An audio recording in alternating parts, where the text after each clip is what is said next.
Well, welcome to the 17th annual Moby Dick Marathon. We thank the Melville Society Scholars for reading the extracts and for participating in Stump the Scholars earlier this morning. It was a lot of fun. And specifically, we thank Wynne Kelly, Bob Wallace, Jennifer Baker, Tim Marr, Mary Kay Burka-Edwards, and also from Spain, Pilar Benidi, who is a Melville scholar studying us for 2 weeks. Thanks very much, chaps.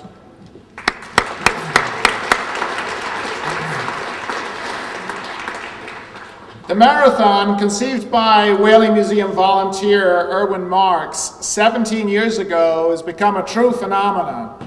Administered by our superb volunteers, this year's production has expanded into a truly multi-dimensional experience.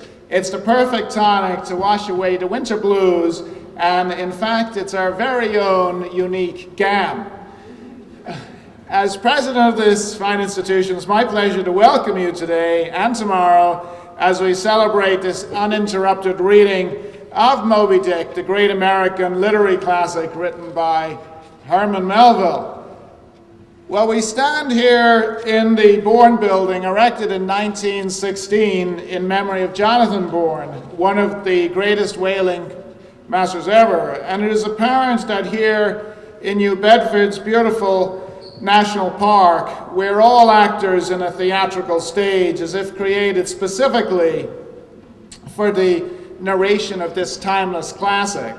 The streets and the buildings and the very character of this great city are all reflected in the chapters of this book.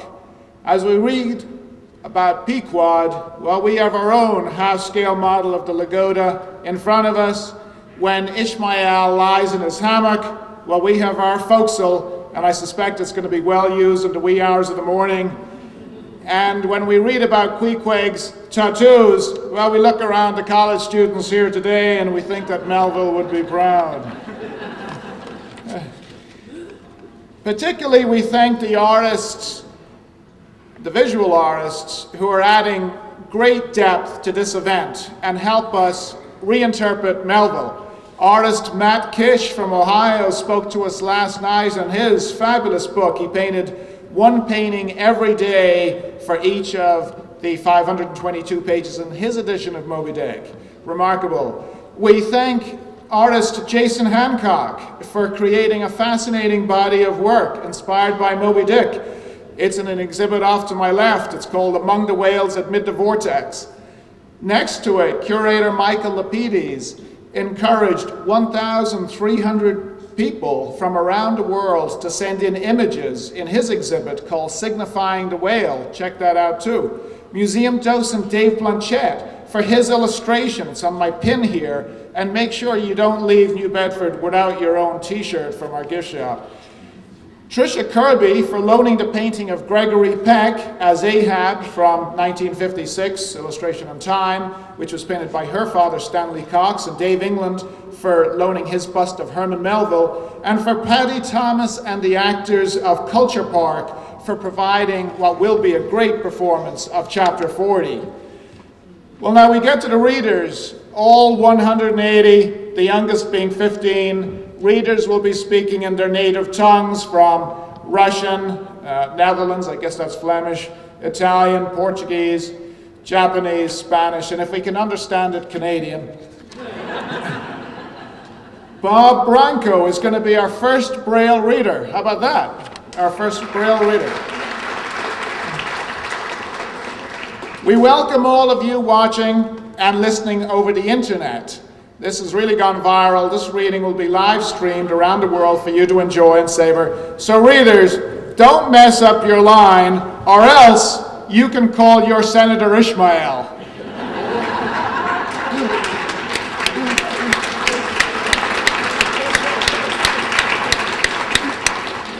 We thank our friends at the Port Society across the street as they run their Seamen's Bethel for graciously hosting us again and allowing Chapter 6 and 7 and 8 and so on to be allowed. By the way, just a point of order, we need the cameras to go from here to there, so don't rush out the door, let the cameras go first. There, we'll sing with Dwight Thomas and Gerald Dyke to the words of The Ribs and Terror and the Whale. And also thanks to Reverend Edward Dufresnes for driving down from Maine to fill his role as Father Maple. Well, now, we thank our great sponsors, Rockland Trust, Joe and Lenore Tavares, and Larry Wagner for sponsoring the event. We also thank Empire Loan Charitable Foundation and Jeff Keithline and Michael Goldstein. Thanks very much for supporting this event.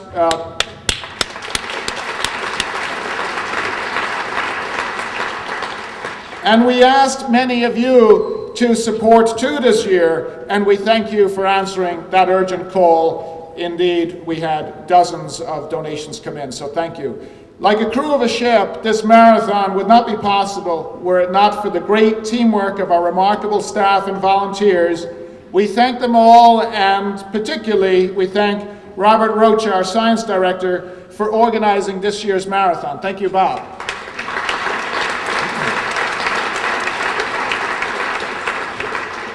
As we all know too well, the white whale can be a metaphor. Moby Dick is as relevant today as ever. Indeed, a political ideological battle between Ahab and the whale, pick your side, nearly sank our ship of state last week. As we look at the challenges confronting our city, our state, our nation, and the world, we need fewer Ahabs and more individuals like Ishmael who can apply reason and understanding and compassion. As we start a new year, let vengeance and hatefulness be replaced by the more noble pursuits. As you all, to borrow a phrase from the great master, float on a soft dirge-like main with unharming sharks guiding by as if padlocks on your mouths. Now, let us begin the reading of the greatest sea story ever told. Watch, officers, give me 8 bells.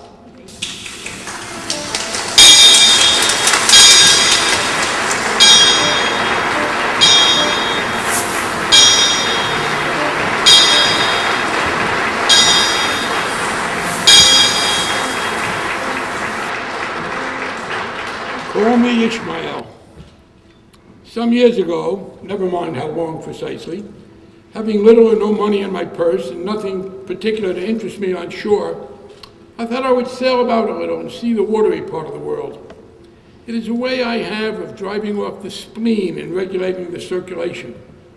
Whenever I find myself growing grim about the mouth, whenever it is a damp, drizzly November in my soul, whenever I find myself involuntarily pausing before coffin warehouses and bringing up the rear of every funeral I meet, and especially whenever my hypos get such an upper hand of me that it requires a strong moral principle to prevent me from deliberately stepping into the street and methodically knocking people's hats off, then I account it is high time to get to sea as soon as I can.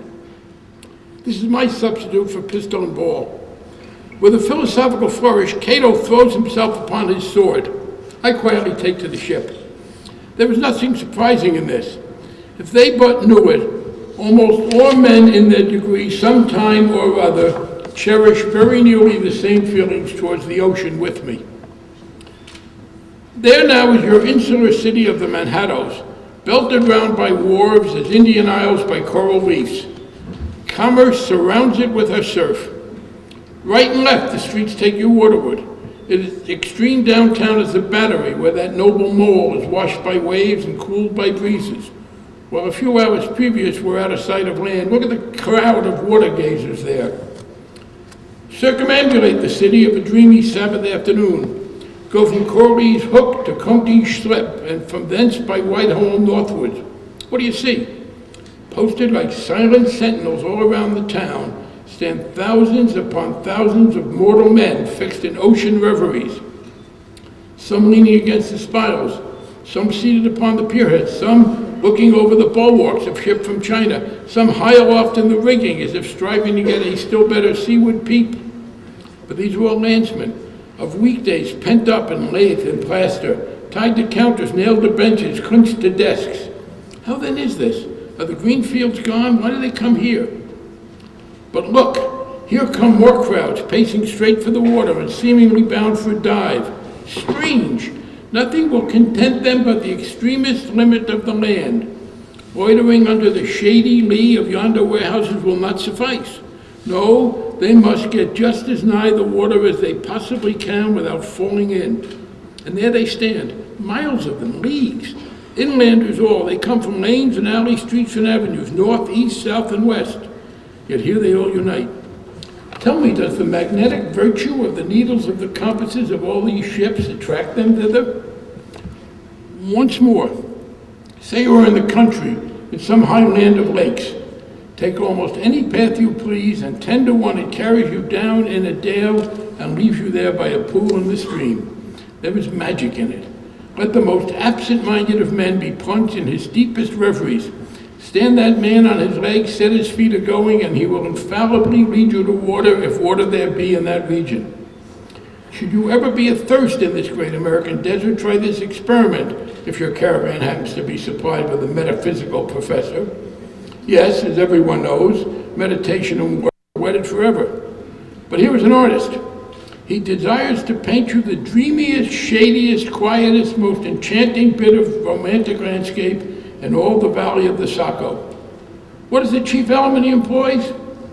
There stand his trees, each with a hollow trunk as if a hermit, and a crucifix were within. And here sleeps his meadow, and there sleep his cattle, and up from yonder cottage goes a sleepy smoke.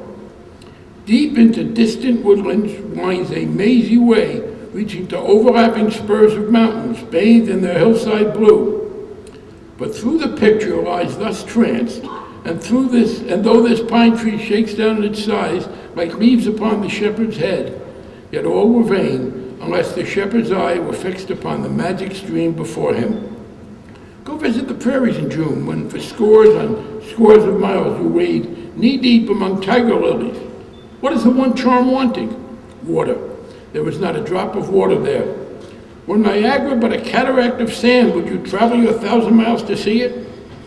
Why did the poor poet of Tennessee, upon suddenly receiving 2 handfuls of silver, deliberate whether to buy him a coat which he sadly needed, or invest his money in a pedestrian trip to Rockaway Beach?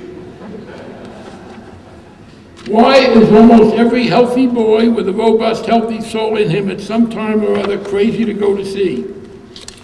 Why, upon your first voyage as a passenger, do you feel such a mystical vibration when first told that you and your ship were now out of sight of land? Why do the old Persians hold the sea holy? Why do the Greeks give it a separate deity, an own brother of Jove? Surely all this is not without meaning, and still deeper the meaning of that story of Narcissus, who, because he could not grasp the tormenting mild image he saw in the fountain, plunged into it and was drowned. But that same image we see ourselves in all rivers and oceans. It is the image of the ungraspable phantom of life, and this is the key to it all. Now, when I say that I am in the habit of going to sea whenever I begin to grow lazy about the eyes and to begin to be overconscious of my lungs, I do not mean to have it inferred that I ever go to sea as a passenger. For to go as a passenger, you must needs have a purse, and a purse is but a rag unless you have something in it. Besides, passengers get seasick, grow quarrelsome, don't sleep of nights, do not enjoy themselves much as a general thing. No, I never go as a passenger, nor though I am something of a salt, do I ever go to sea as a commodore or a captain or a cook. I abandon the glory and distinction of those offices to those who like them. For my part, I abominate all honorable, respectable toils, trials, and tribulations of every kind whatsoever. It is quite as much as I can do to take care of myself without taking care of ships, barks, brigs, schooners, and whatnot. And as for going as cook, though I confess there is considerable glory in that, a cook being a sort of officer on shipboard, yet somehow I never fancied broiling fowls, although once broiled, judiciously buttered, and judgmatically salted and peppered, there was no one who will speak more respectively, not to say reverently, of a broiled fowl than I will. It is out of the idolatrous dotings of the old Egyptians upon broiled ibis and roasted viver horse that you see those mummies and those creatures in their huge bakehouses, the pyramids. No, when I go to sea, I go as a simple sailor, right before the mast, plumb down into the forecastle, aloft there to the royal masthead. True, they rather order me about and make me jump from spar to spar like a grasshopper in a May meadow. And at first, this sort of thing is unpleasant enough. It touches one's sense of honor, particularly if you come from an old established family in the land, the Rensselaers or Randolphs or Hardy Canutes. And more than all, if just previous to putting your hand into the tar pot, you have been lording it as a country schoolmaster, making the tallest boys stand in awe of you. The transition is a keen one, I assure you, from a schoolmaster to a sailor, and requires a strong decoction of Seneca and the Stoics to enable you to grin and bear it. But even this wears off in time. What of it if some old hunk of a sea captain orders me to get a broom and sweep down the decks? What does that indignity amount to, weighed, I mean, in the scales of the New Testament? Do you think the Archangel Gabriel thinks anything less of me because I promptly and respectfully obey that old hunk in this particular instance? Who ain't a slave? Tell me that. Well then, however the old sea captains may order me about, however they may thump and punch me about, I have the satisfaction of knowing that it's all right, that everybody else is in one way or other served in much the same way, either in a physical or metaphysical point of view. That is, and so the universal thump is passed around, and all hands should rub each other's shoulder blades and be content.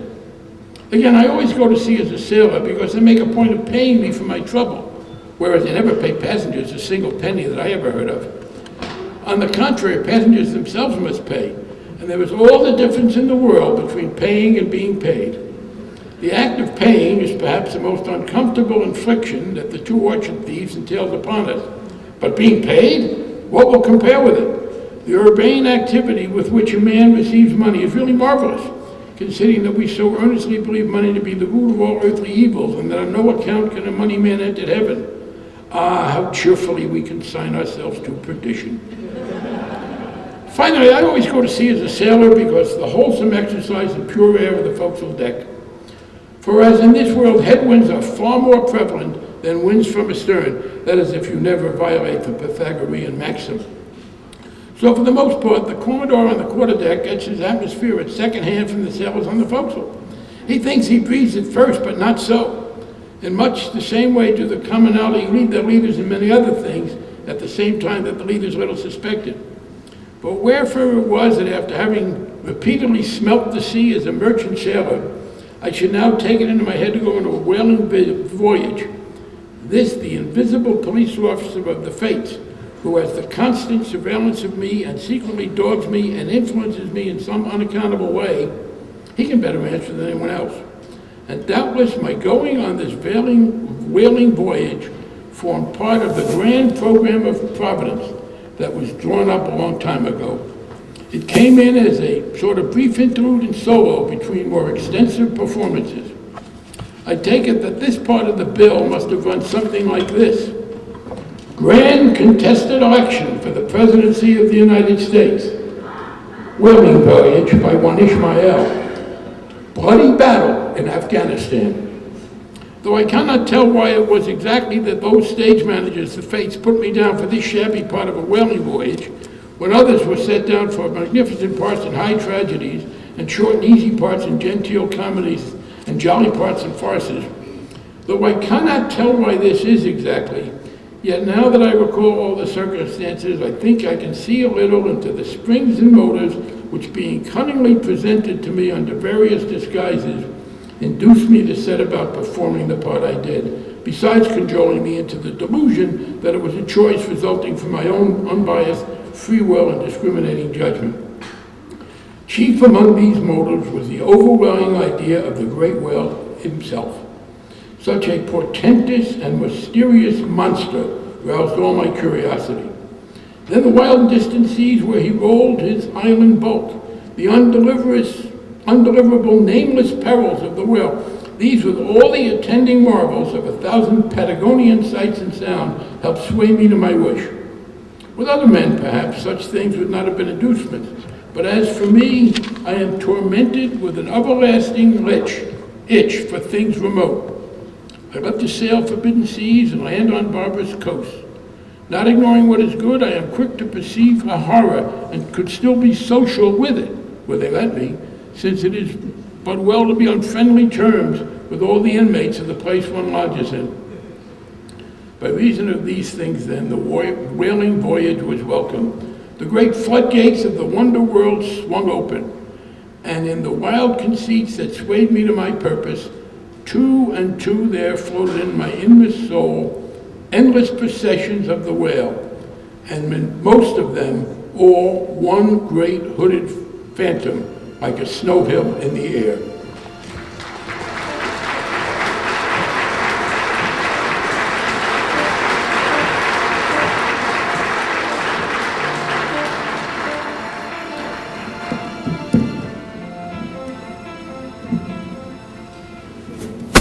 Chapter 2, the carpet bag. I stuffed a shirt or two into my old carpet bag, tucked it under my arm, and started for Cape Horn and the Pacific. Quitting the good old city of Manhattan, I duly arrived in New Bedford. It was Saturday night in December. Much was I disappointed upon learning that the little packet for Nantucket had already sailed, and that no way of reaching that place would offer till the following Monday. As most young candidates for the pains and penalties of whaling stop at this same New Bedford, thence to embark on their voyage, it may as well be related that I, for one, had no idea of so doing. For my mind was made up to sail in no other than a Nantucket craft, because there was a fine, boisterous something about everything connected to that famous old island, which amazingly pleased me. Besides, though, New Bedford has been gradually monopolizing the business of whaling, and though in this matter the poor old Nantucket is much behind her, yet Nantucket was her great original, the Tyre of this Carthage, the place where the first dead American whale was stranded. Where else but from Nantucket did these aboriginal whalemen, the Red Men, first sally out in canoes to give chase to the Leviathan?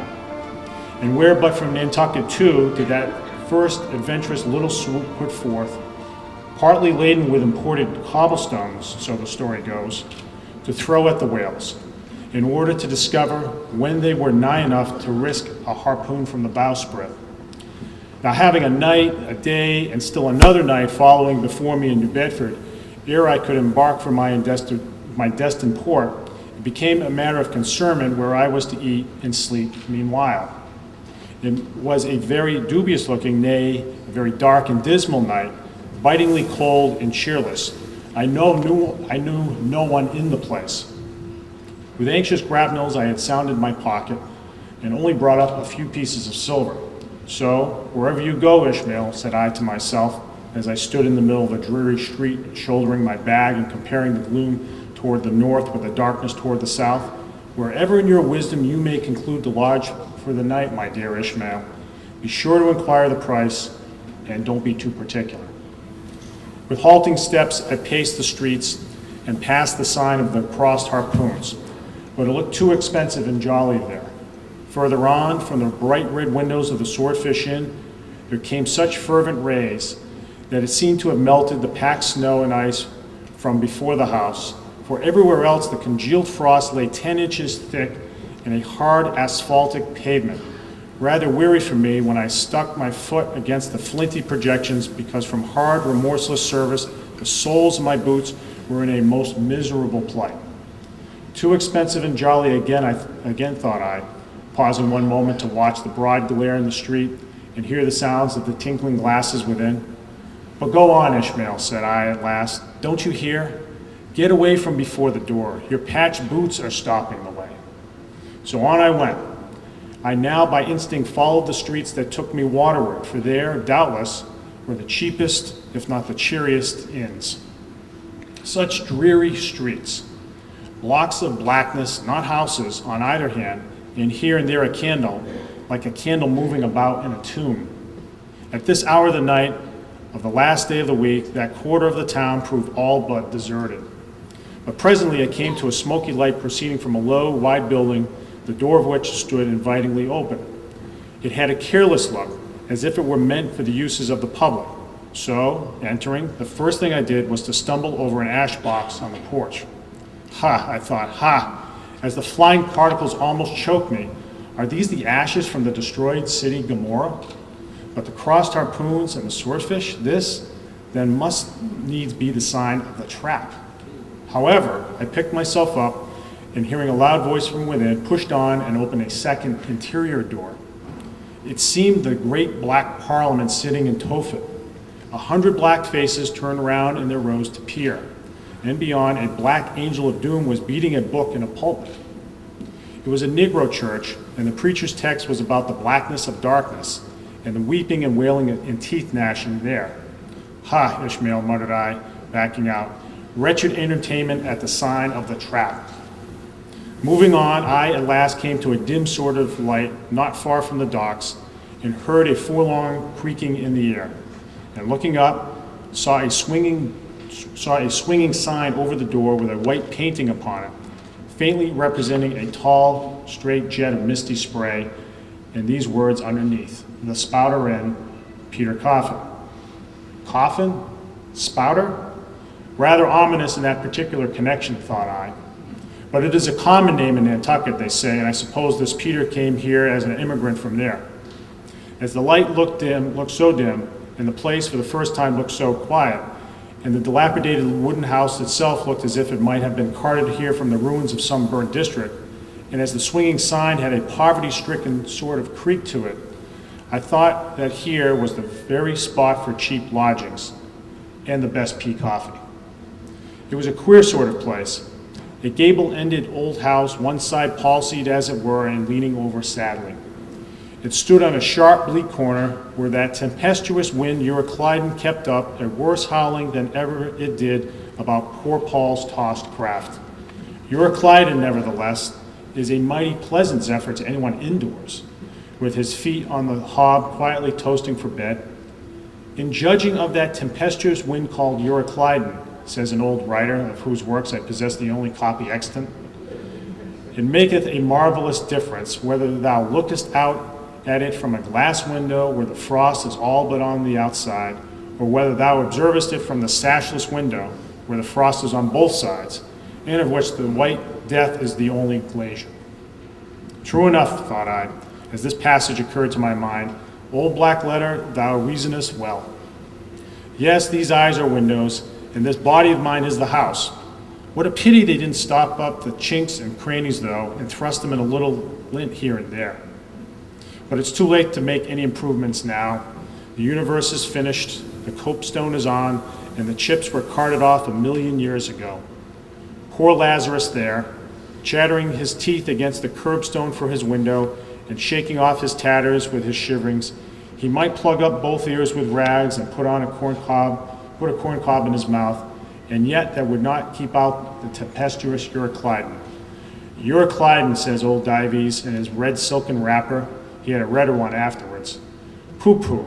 What a fine frosty night. How Orion glitters. What northern lights. Let them talk of their oriental summer climes, of everlasting conservatories. Give me the privilege of making my own summer with my own coals. But what thinks Lazarus? Can he warm his blue hands by holding them up to the grand northern lights? Would not Lazarus rather be in Sumatra than here? Would he not far rather lay him down lengthwise along the line of the equator? Yea, ye gods, go down to the fiery pit itself in order to keep out this frost?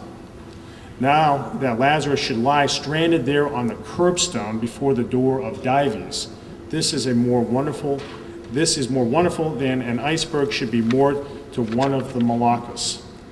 Yet Dives himself, he too lives like a czar in an ice palace made of frozen sighs, and being a president of a temperance society, he only drinks the tepid tears of orphans. But no more of the blubbering now. We are going a whaling, and there is plenty of that yet to come.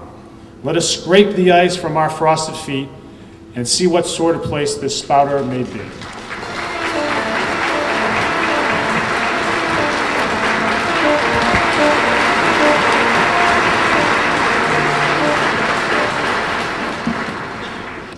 Chapter 3, The Spouter Inn.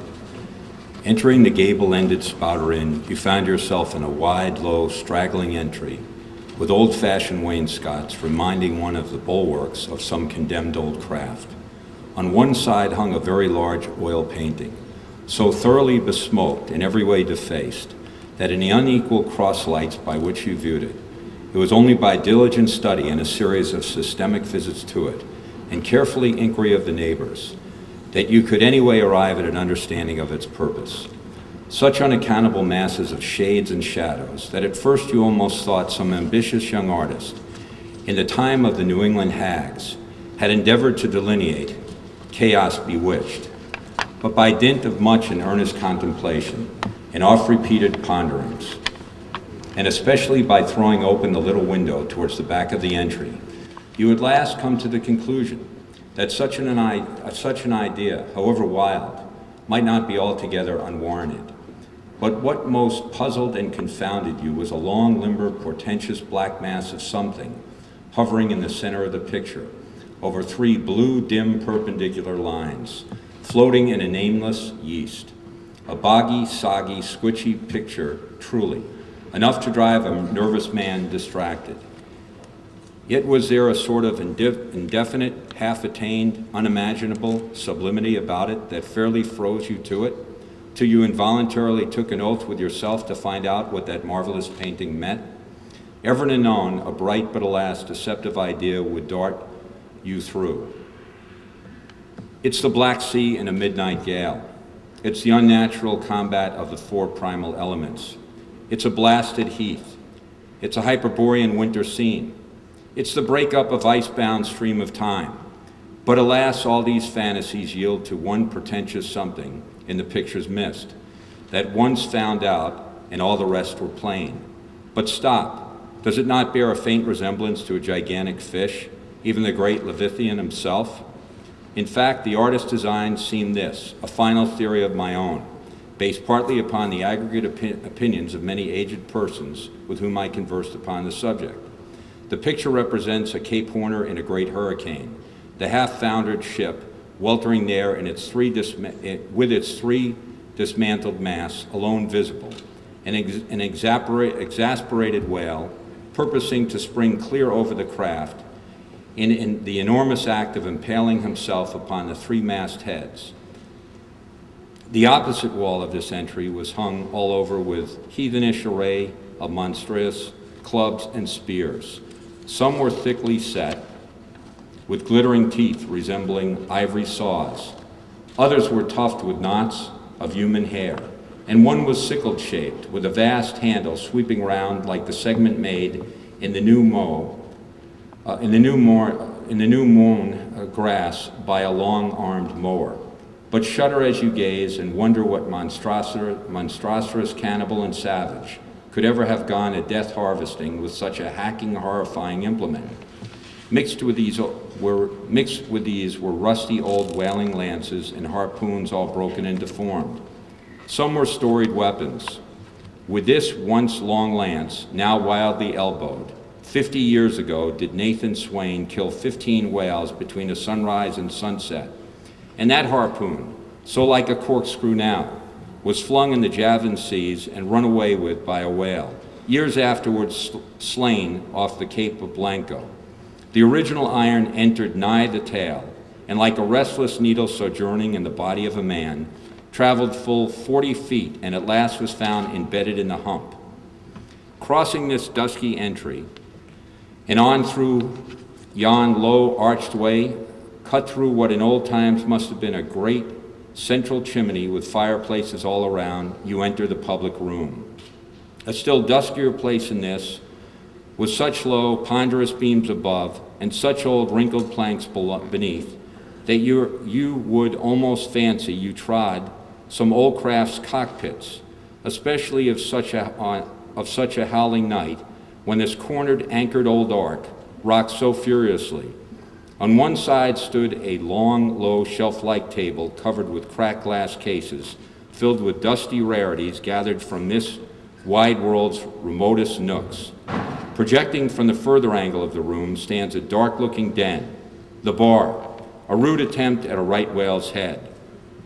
Be how that it may, there stands the vast arched bone of the whale's jaw, so wide a coach might almost drive beneath it. Within are shabby shelves, ranged round with old decanters, bottles, flasks, and in those jaws of swift destruction, like another cursed Jonah, by which name indeed they call him, brustles a little withered old man, for who their money dearly sells the sailors, deliriums and death. Abominable are the tumblers into which he pours his poison. Throw true cylinders within the villainous green goggling glasses deceitfully tapered down towards a cheating bottom. Parallel meridians rudely pecked into the glass surround these footpads goblets. Fill to this mark, and your charge is but a penny. To this, a penny more, and so on to the full glass, the Cape Horn measure, which you may gulp down for a shilling. Upon entering the place, I found a number of young seamen gathered about a table, examining by a dim light divers specimens of scrim chandler. I sought the landlord, and telling him I desired to be accommodated with a room, received for an answer his house was full, not a bed unoccupied. But avast, he added, tapping his forehead, you hain't no objections to sharing our harpooner's blanket, have ye? I suppose you're going a whalin', so you better get used to that sort of thing. I told him I never liked to sleep two in a bed, that if I should ever do so, it would depend on who the harpooner might be, and that if he, the landlord, really had no other place for me, and the harpooner was not decidedly objectionable, why, rather than wander further around a strange town on such a bitter night, I would put up with a half of any decent man's blanket. I thought so. All right, take a seat. Supper? You want supper? Supper'll be ready directly. I sat down on an old wooden settle, carved all over like a bench on the Battery.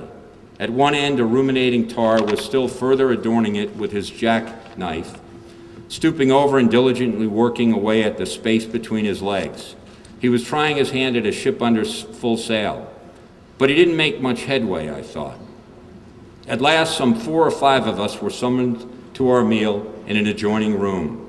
It was cold, as Iceland, no fire at all. The landlord said he couldn't afford it.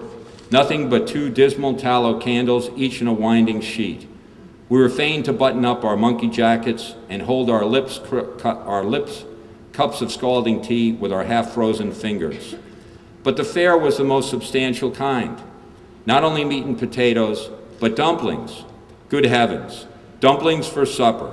One young fellow in a green box coat addressed himself to these dumplings in a most direful manner. My boy, said the landlord, you'll have the nightmare to dead certainty. Landlord, I whispered, that ain't the harpooner, is it? Oh no, he said, looking a sort of diabolically funny. The harpooner is a dark-complexioned chap. He never eats dumplings. He don't. He eats nothing but steaks, and he likes them rare. The devil he does, says I. Where's the harpooner? Is he here? He'll be here afore long, was the answer. I could not help it, but I began to feel suspicious of this dark-complexioned harpooner. At any rate, I made up my mind that if it so turned out that we should sleep together, he must undress and get into bed before I did. Supper over, the company went back to the barroom, where, knowing not what else to do with myself, I resolved to spend the rest of the evening as a looker-on. Presently, a rioting noise was heard without. Starting up, the landlord cried, "That's the Grampus crew. I seed her report in the offing this morning. A 3 years' voyage and a full ship. Hurrah, boys! Now we'll have the latest news from the Fijis." A trampling of sea boots was heard in the entry, and the door was flung open, and in rolled a wild set of mariners enough, enveloped in their shaggy watch coats, and their heads muffled in woolen comforters, all bedarned and ragged, and their beards stiff with icicles. They seemed an eruption of bears from Labrador. They had just landed from their boat, and this was the first house they had entered. No wonder then they made it straight wake for the Whale's Mouth, the bar, where the wrinkled little old Jonah, there officiating, soon poured them out brimmers all round. One complained of a bad cold in his head, upon which Jonah mixed him a pitch-like portion of gin and molasses, which he swore was a sovereign cure for all colds and catarrhs whatsoever, never mind of how long standing, or whether caught off the coast of Labrador or on the weather side of an ice island.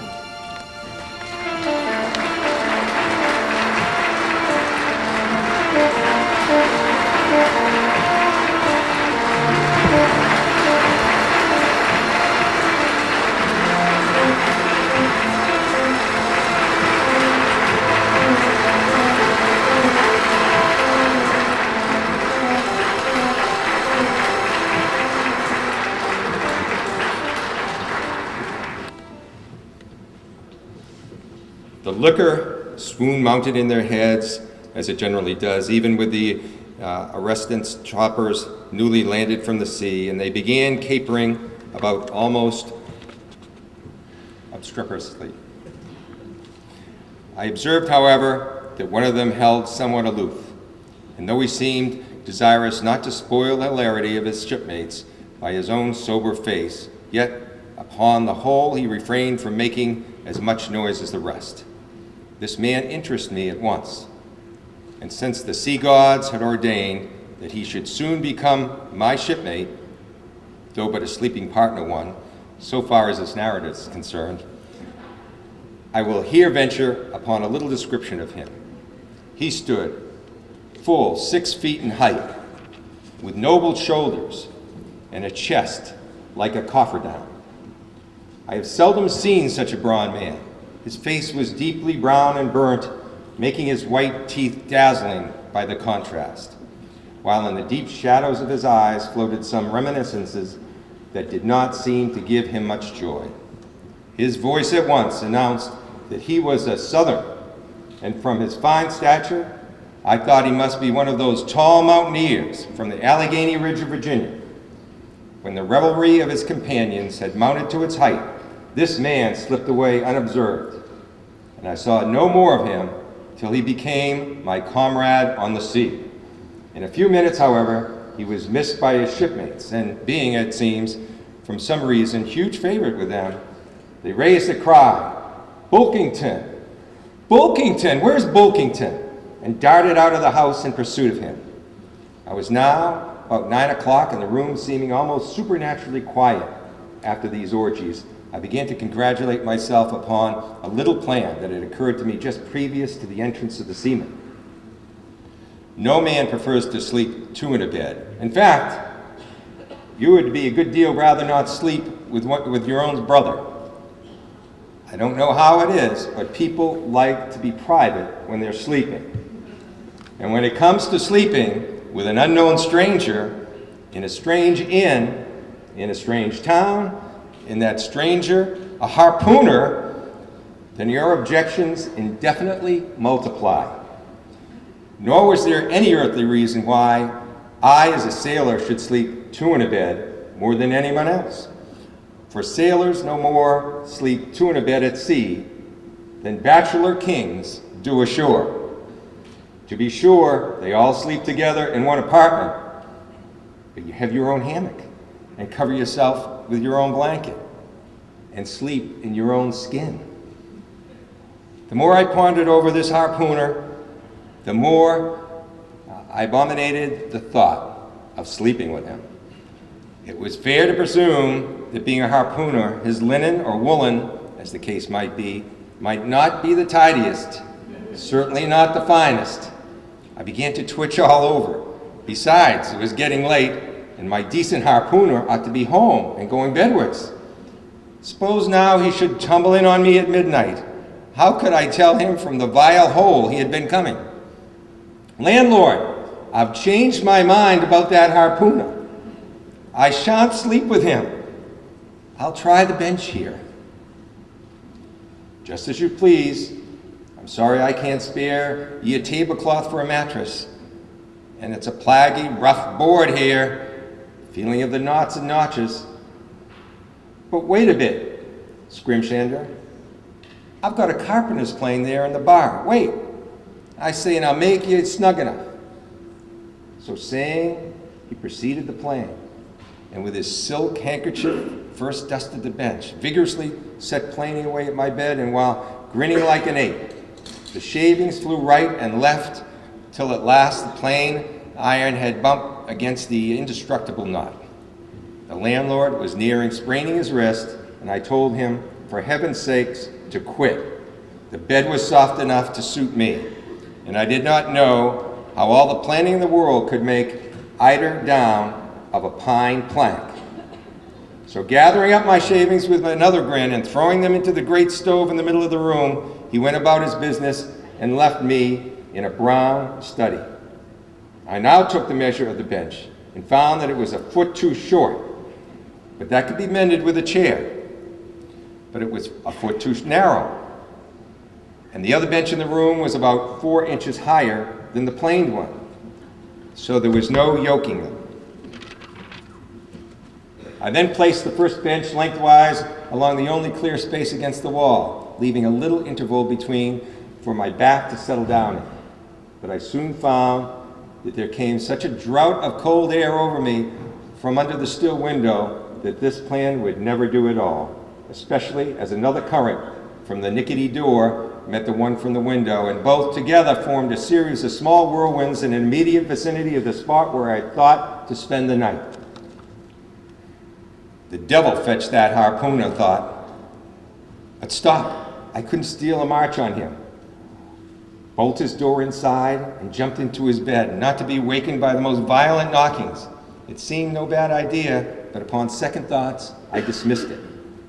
For who could tell but what the next morning, so soon as I popped out of the room, the harpooner might be standing at the entry, all ready to knock me down. Still looking around me again and seeing no possible chance of spending a sufferable night unless in some other person's bed, I began to think that after all, I might be cherishing unwarrantable prejudices against this unknown harpooner. Thinks I'll wait a while. He must be dropping in before long. I'll have a good look at him then, and perhaps we may become jolly good bedfellows after all. There's no telling. But though the other boarders kept in by ones, twos, threes, and going to bed, yet no sign of my harpooner. Landlord, I said, what sort of chap is he? Does he always keep such late hours? It was now hard upon 12 o'clock. The landlord chuckled again with his lean chuckle and seemed to be mightily tickled at something beyond my comprehension. No, he answered. Generally, he's an early bird, early to bed and early to rise. Yes, he's the bird which catches the worm. But tonight he went out peddling, you see, and don't see what on earth keeps him so late, unless maybe he can't sell his head. Can't sell his head? What sort of bamboozling story is this you're telling me? Getting me into a towering rage. Do you pretend to say, landlord, that this harpooner is actually engaged this blessing? Saturday night, or rather Sunday morning, in peddling his head around this town. That's precisely it, said the landlord, and I told him, couldn't sell it here. The market's overstocked. With what? I shouted. With heads, to be sure. Ain't there too many heads in this world? I'll tell you what it is, landlord, I said calmly. You'd better stop spinning that yarn on me. It's not green. Maybe not, tacking out the stick and whittling a toothpick, but I rather guess you'll be brown in that air harpooner here's you're slandering his head. I'll break it for him, said I, now flying into a passion against this uncountable farrago of the landlord's. It's broke already, he said. Broke, I said. Broke, do you mean? Sartain, and that's the very reason he can't sell it, I guess. Landlord, I said, going up to him as cool as Mount Helen in a snowstorm. Landlord, stop whittling. You and I must understand one another, and that too without delay. I came to your house and I want a bed. You tell me you can only give me half of one, that the other half belongs to a certain harpooner. And about this harpooner, who I have not seen yet, you persist in telling me the most mystifying and exasperating stories, tending to beget in all my uncomfortable feeling towards the man whom you designed to have me be his bedfellow. A sort of connection, landlord, which is an intimate and confidential one to the highest degree. I now demand of you to speak out and tell me who and what this harpooner is, and whether I shall be in all respects safe to spend the night with him. And in the first place, you'll be so good as to unsay that story about selling his head, which if true, I take to be good evidence that this harpooner is stark mad, and I have no idea of sleeping with a madman, you. Sir, you landlord, you, sir, by trying to induce me to do something knowingly, rather thereby rendering me liable to your criminal prosecution. Wall, said the landlord, fetching a long breath, that's a pretty long sermon for a chap that rips a little now and then. But be easy, be easy.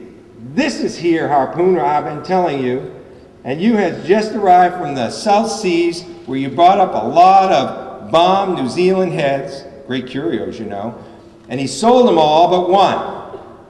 And that one he's trying to sell tonight because tomorrow's Sunday.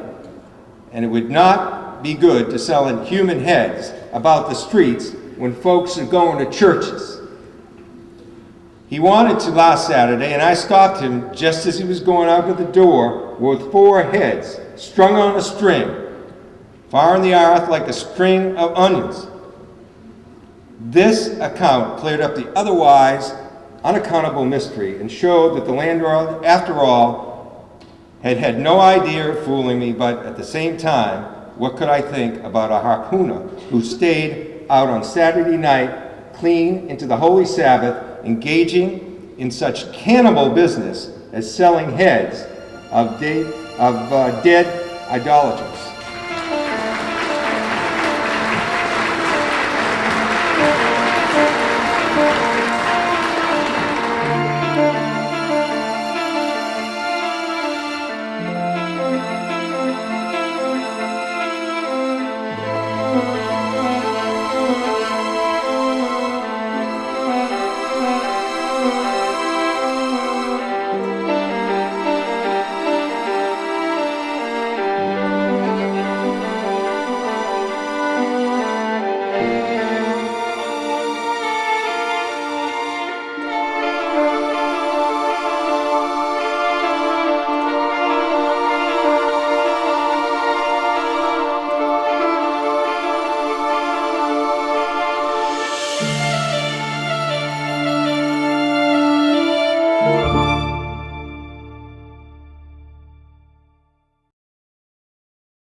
This problem is so hard. This stinks. If I could only get some help. Do you need help with your homework? Duh. Well, tune into Homework Helpers on our educational channel 17, Monday through Thursday at 5 o'clock p.m. Homework Helpers is a live call-in show where teachers are on hand to solve a specific homework problem. Just call 508-979-1600 with your academic problem, or call 508-979-1760 to leave a message. You can also email them at homeworkhelpers@newbedfordschools.org. It's that easy. Hello? Homework helpers? I really need help with my math homework. No problem. We can help you with that. Great. Thanks so much.